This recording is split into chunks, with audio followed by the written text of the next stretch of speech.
What is going on, nation? My name is Tubby, but you already knew that because you're on the channel.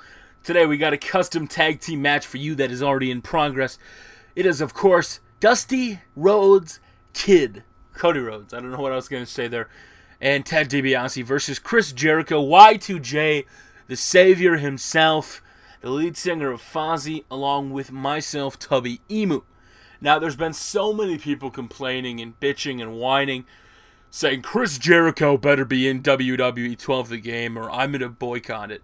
And honestly, I kind of want to talk about WWE 12, the roster, and what I think about it in general.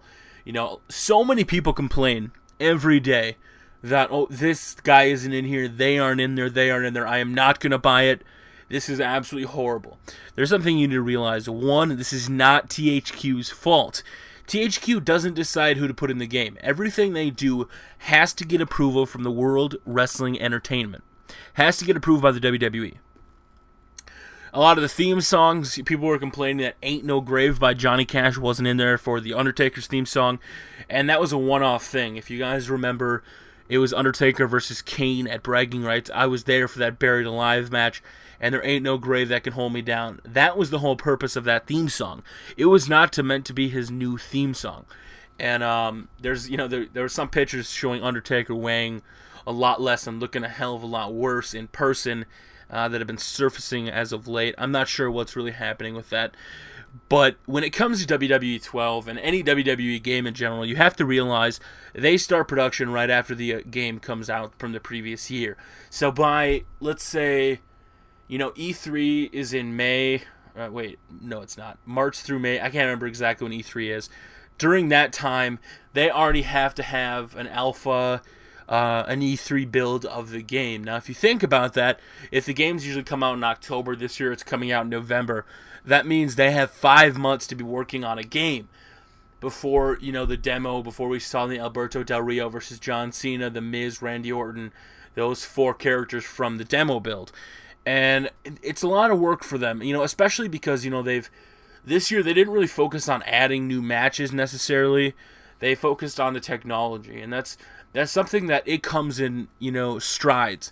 If you look at how long Duke Nukem was in build, how long it was, getting changed, everything, and then you look at the final product and you're like, man, they rushed it.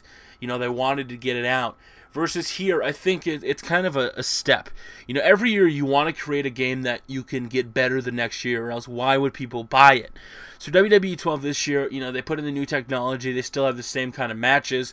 Next year they come on, add a bunch of fan favorite matches, hopefully, like the special guest referee matches, maybe an I Quit match, and do something else. And then the year after, create a title. All this other stuff they can do that, you don't want to throw it into one game. As awesome as it would be for them to all be in one game, it's not that realistic. If you're a developer and you want to maximize your profits, create buzz for future games, you're going to need to have something that you can fall back on. And I completely support the idea of not putting everything into one game. Is it a shame I can't be a special guest referee this year? Yes.